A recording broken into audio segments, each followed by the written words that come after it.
The 21-year-old was found strangled in her Wheeling apartment. 2 days later, a construction crew found her little baby, 1-year-old daughter's body.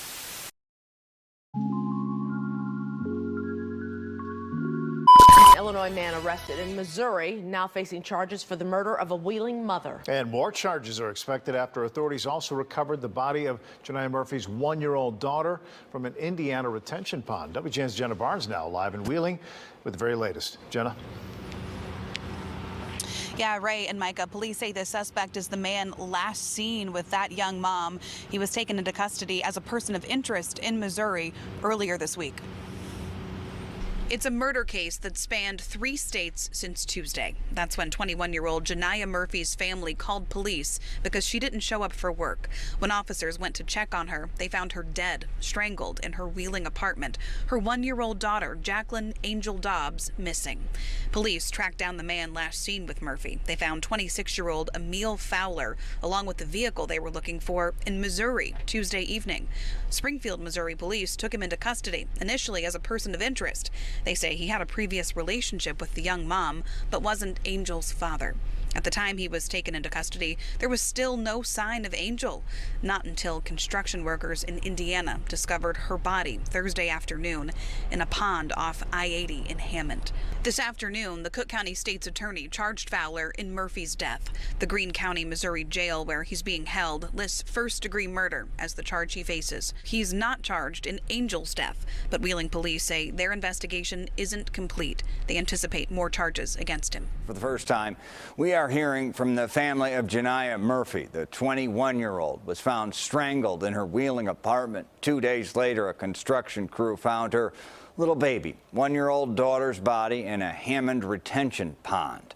Today, Janiah's mother and cousin spoke only to CBS 2's Suzanne Lemonnier. Suzanne, they revealed new details about Janiah's relationship with her accused killer. Brad, they both tell me that in February, she had broken up with the man now suspected of killing her, but they started dating again. Well, her family believes that she was murdered because he was jealous. Oh, Janiah was a sweetheart. Janiah Murphy's grandmother describes her as a loving, kind, and gentle person who would help anyone in need. She's very smart, very intelligent young lady that believed that everybody in the world was good, that nobody would hurt her, so she had no fear of people. Janiah's grandmother, Linda Murphy, says Janiah started dating Emil Fowler in January of this year. In February, the two were out, and Janiah ran into a male high school friend. And she stopped to talk to him. And afterwards, I understand this man became enraged, and he choked her. And so she broke up with him at that time. So I don't know how they reconnected. Murphy says her granddaughter and great-granddaughter spent the day with Fowler last Monday. They had gone shopping. Janiah told family members about buying winter clothing for her 17-month-old daughter, Jacqueline Angel Dobbs. She says Angel meant the world to Janiah. She was happy, she was laughing, she was excited about what she had bought. After Fowler brought them home, Murphy says a male co-worker called to speak to Janiah. We believe that after that conversation and him knowing she was talking to a male, that's when he killed her. He strangled her. 2 days after Janiah was found dead in her Wheeling apartment, her daughter Angel's body was discovered in a Hammond retention pond. It's unthinkable. It's unthinkable. And when the police did catch him, he still had her car seat in the van. It's beyond me. Both Janiah's grandmother and cousin, Daryl Glover Sr., are pastors. They're using their platforms to empower young women who may be facing what Janiah was going through. This is the second family member they've lost to domestic violence. Some women, they're afraid to speak out, but the power of prayer is what we'll be doing, trusting and believing God that He's going to do exceedingly and abundantly. Emil Fowler of Pine Green Grove will remain in Cook County Jail as a real and present threat after a judge denied bond to the 26-year-old.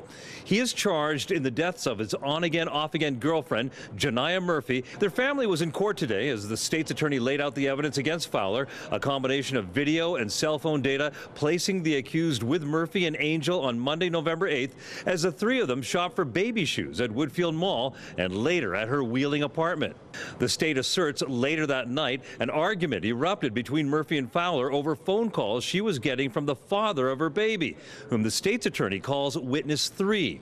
The next day, Tuesday, November 9th, family became concerned when Murphy did not return phone calls or show up for her job. By 10 p.m., they filed a missing persons report. And 7.5 hours later, at 5:30 Wednesday morning, November 10th, Wheeling Police and Fire conducted a well-being check at the apartment and found Murphy dead.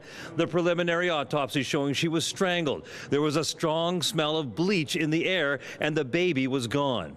The state says Fowler left the apartment at 2:40 a.m. November 9th, and at 3:43 a.m., video shows his vehicle at a Hammond, Indiana retention pond where Angel's body would later be discovered. He then apparently went to his parents' home, after which he took off for Springfield, Missouri. Along the way, he talked to his brother and his brother's girlfriend, who were there in Springfield, and said he was suicidal.